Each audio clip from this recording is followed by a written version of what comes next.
Welcome back to Starla Play Football with myself, Theo. As always, thank you very much for joining this video. Before we get into the video, please make sure you subscribe, you like the video, and you let me know your thoughts in the comments as well. And if you are an audio listen, don't forget we will be having the podcast. It's back up and running, so make sure you go to Spotify, type in Starla Play Football, and you'll be able to listen to the audio version of the podcast as well. Now, we're talking Newcastle United, Eddie Howe's Newcastle in this section of this video. And of course, Newcastle are a team that, had high expectations after the back of the 22-23 season, qualifying for the Champions League, had one of the hardest groups in the Champions League that season, PSG amongst the group that Newcastle obtained. And they failed. Let's be honest, they failed miserably. They weren't able to juggle the two. And I think it was an expected failure from Newcastle. They suffered a lot of injuries. The congestion of fixtures obviously taken its toll on the players. But they've managed to go out and finish 7th, which also meant they missed out on European football due to Manchester United finishing 8th and winning the FA Cup. So I feel that's probably a really good thing for Newcastle. I really do. I think 2 seasons back-to-back in Europe is really difficult. You have to have the squad. Obviously, we now got the new format of the Champions League as well, where you're playing a little bit more games than you usually would in the group stage format of the previous Champions League. So I think trying to do that with the squad that Newcastle have at the moment would have been difficult. And I feel like this is the season where they're able to get their squad back to full fitness. They've obviously had a really good preseason so far, and they can get some of these players scoring and firing again and playing in the form that got them into the Champions League in the first place under Eddie Howe. Now, just in terms of odds for the Premier League, most bookmakers will be giving you 33-1 for Newcastle to win the Premier League. For Newcastle to finish in the 2-4, you can get a respected 2-1. For them to finish in the top 6 is 3-5. And for Alexander Isak to win the Premier League Golden Boot, you can get up to 16-1 with most bookmakers.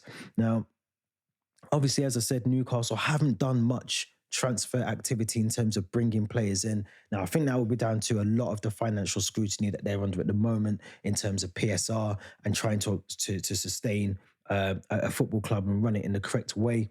They have released some players, so Paul Dummett, Matt Ritchie, Lloris Karius, Jeff Hendrick have all been released. Elliot Anderson has been moved on for £35 million, which is very good player, but I don't think he was never going to get into the team.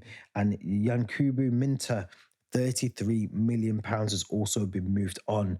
In terms of incomings, as I said, they haven't spent much, but they have added 4 players to the team. Lloyd Kelly on a free transfer. Odysseus Valgerinos, I think I butchered that name, but he's come in on an undisclosed fee. Obviously, Lewis Hall, again, he's been added to the books for this season. He was there on loan last season, but a fee was agreed as part of that loan deal that's now been completed. And John Ruddy, another goalkeeper for Newcastle, has come in. I mean, looking at their squad at the moment, you would have to say, I mean, they've got a nice complement of goalkeepers, but look, Newcastle have a really good squad. They really do. They're a squad that should be, can be, and I expect to be competing on all fronts to try and get into Europe, whether that's Europa League or the Conference League this season, or try and push into those Champions League spots. I think they've got a squad to do that. I'm very much a fan of Kieran Trippier in terms of he can play left and right back, but predominantly the right back. Obviously, we know Tino Livramento, again, can do both left and right, but again, predominantly on the right. I think this season they need to try and see the best out of Dan Burn. Obviously, Lewis Hall can play left back as well alongside Dan Burn if he's out. My problem with Lewis Hall is I don't think he's been given a fair crack at the whip, especially at Newcastle, whether that was because of obligations to the fee that was paid eventually for him, or whether Eddie Howe just didn't fancy him at the time in terms of bringing him into the squad. But Lewis Hall, as a Chelsea fan, I can speak on him, very versatile in terms of he can drop into midfield, he can play further, higher up the pitch as well, and there's attacking areas, but he is predominantly known for his defensive duties as well. So I'm looking forward to seeing him. Obviously, they have Matt Taggart as well that can fit in and slot into those left-back positions. Newcastle, defensively, Sven Botman and Fabian Schär.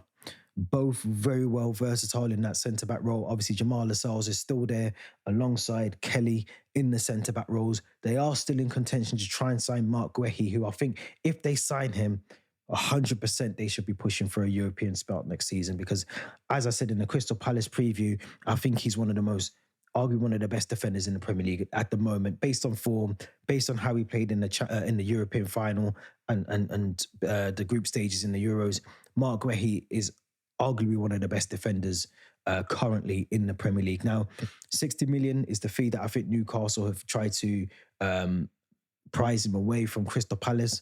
Crystal Palace have stood their ground. Looks like they want a bit more money. I would say in the region of 70 to 80 million might get Newcastle Mark Guehi, who I think will be a brilliant addition to the squad. I look at the team that they've got now. The way that Eddie Howe plays would suit, I think, someone like Mark Guehi as well. We need to talk about Bruno Guimaraes, Joe Linton, Matty Longstaff, Joe Willock. They have players in that midfield. They have the players in that midfield, for me personally, that can go on and dominate games. You know, one of the things I think Newcastle did before they got into the Champions League was dominate games, the high pressing football, the energy that they were creating through those phases of play, the transition of play into the final attack. You know, Alexander Isak was amazing in that role as well. Callum Wilson, you know, when Isak was out the team, was able to fill in and do that job as well. And that's what got them into the Champions League. And I think they need to sustain that, do that again. As I said, try and keep some of these players fit again from injury, which is one of the things that really hampered their season, was just, you know, dropping of players. Lewis Miley, who stepped up when those players were injured, massive role he played last season for Newcastle, to try and sustain a respectful finish in the league. I think, again, he might see some game time. Now, obviously, Tonali is back in the squad. There was an announcement today that I think he'll be back for the 1st of September, so he won't miss too much of the start of the season. He's obviously been training, keeping himself fit since his ban from football, which I think was about an 8-month ban, I think, from football for betting whilst in Italy. Look, he's going to be one of the best players in the Premier League for Newcastle, in that squad there. You know, I think he's one of those players that has missed a lot of football. It might take him some time to pick up the space, the speed and the rhythm of how things are played at Newcastle, but he's world class in terms of what he can do. You know, he's a really good top player for England, for Italy, and I think he'll be able to come into this squad and show his worth, show what he's worth, and maybe push himself into that role, maybe ahead of Bruno Guimaraes as well, for Newcastle. But in terms of the attacking wise, obviously they've got Harvey Barnes, who I feel like Harvey Barnes really has to prove himself this season, because he came in on quite a big bit of money. You know, 26 now, so he's in that period of his time, you know, his career where he's hitting the peak years. You know, there's going to be a lot of talk about him. And he has to prove himself. You know, he's come from Leicester, didn't really hit the form I think he expected to hit last season, but he's got to come in, he's got to do something in that squad for me. And he is an Eddie Howe player. I think he suits how Eddie Howe plays as well. You know, driving into the box, taking on the defenders. He's good at set pieces as well. So I feel like he's one of those players that will complement how Eddie Howe wants them to play. Obviously, Anthony Gordon was heavily linked with a move away from Newcastle. Predominantly, it looked like he was going to Liverpool, which is the boyhood club that he supports. We kind of know, based on how Liverpool have been doing their transfer activity, that it's very unlikely, especially in this window, that he'll leave Newcastle to go there. So a player that obviously done really well, got himself into the England Euro setup a couple of months ago, was unable to get as much game time, I think, as he probably wanted to in the Euro competition. But he's nonetheless still a player that I think will cause a lot of problems down that left side for Newcastle. And if they can keep Alexander Isak fit, keep Callum Wilson fit, both of those players will be getting a lot of service from Gordon down the left side. And similar as well down to the right side as well, where you'll see Almiron or Jacob Murphy down there as well. Again, two good players that can play in and provide those balls into the box from the right side as well. So I look at the squad in its holistic view, and it's a squad for me that has enough depth to be able to compete. It has enough depth to compete. The pressure will be if they pick up the injuries again. That's the only worry for me. And or if they lose Alexander Isak, because as you know, Basil, who's joined the team at State Style of Play, is very, very keen to see him at Arsenal. And I think it could happen. But I think if Isak can hit the form that he was hitting last season, those goals that he was hitting, I think me personally, I can see them, 21 goals all competitions, 78 shots attempted. He takes a lot of shots in the box and he occupies the right spaces, which goes back to my point about the two wide players, Gordon and Almiron, getting those balls into the box as well for them. So there's a couple of players, obviously, like I said, Lewis Hall, very good, versatile. Defensively, might need to step up this season. For me, I think he's a really good player, but there are times where he shows his youthful side in terms of being muscled off the ball, not too strong on the ball. And I think in this league, week in, week out, if you're playing, you have to have that strength and desire to win the ball at every opportunity. So, should Lewis Hall get an opportunity in the team on a regular basis, I think he needs to take it, but he also needs to step up his performances. But in terms of star players, in terms of player to watch, I'm going to go for my star player first. I'm going to go for Alexander Isak, who I think is just unstoppable on his day. I think for the fee that Newcastle paid for him, I think he's probably already returned what I would say is, his worth already. His previous best, I think, was 17 goals. He's already matched that and beat that with the 21 he scored for Newcastle last season. And I think he's just one of those players that speed, the agility, the movement in the box. He's got it all. He's got it all in abundance. So I think for me, Alexander Isak would be the one that I would say, will be able to help this team, should he stay fit, push into, a Europa League, a Conference League place. And I think that'll be respectable for Newcastle. I think, no one expected Newcastle to get in that Champions League, the 22-23 season. If they can do it again, then great. But I think as it stands at the moment, they need to just almost press reset on how they want to go forward, and try and just build a bit of momentum again. Have a really good start to the season, as any club will want.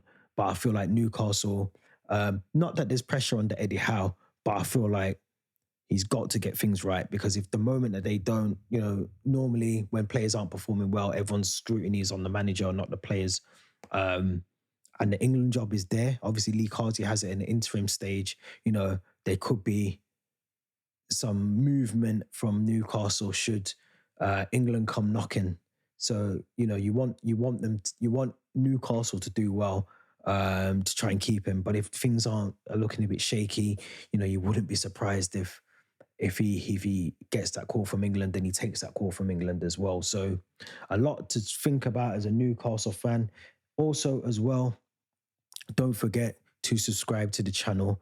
Let me know where you think Newcastle will finish in the league. I will put them in 10th place. I think they will struggle. No, I'll put them 9th. Let me put them 9th. I'll put them 9th. 9th place. I think they will struggle with injuries. I think they will find it difficult in terms of creating chances. I know I've just said that about Gordon and Almiron, but I think they'll struggle at times to create those chances. I do worry if they don't bring in, cover at the back, Mark Guehi, then they might struggle defensively as well. Obviously, Trippier made a couple of errors last season at left back, so we might be able to see him back in his natural position at right back. Keep Dan Burn fit as well. You never know, but I do worry about Newcastle. The way they might finish, and also, like I said, if the FA come knocking and try and prize away Eddie Howe, if Lee Carsley isn't the man for the job, then I'm sure Eddie Howe will have to seriously consider that job at England as well. So let me know what you think. Don't forget to subscribe. And as I said, the debate show will be coming very soon after the first week of games, where we'll be debating the results that happened match week 1. So make sure you join us live for that as well. And until then, make sure you stay safe, and we'll be back very soon.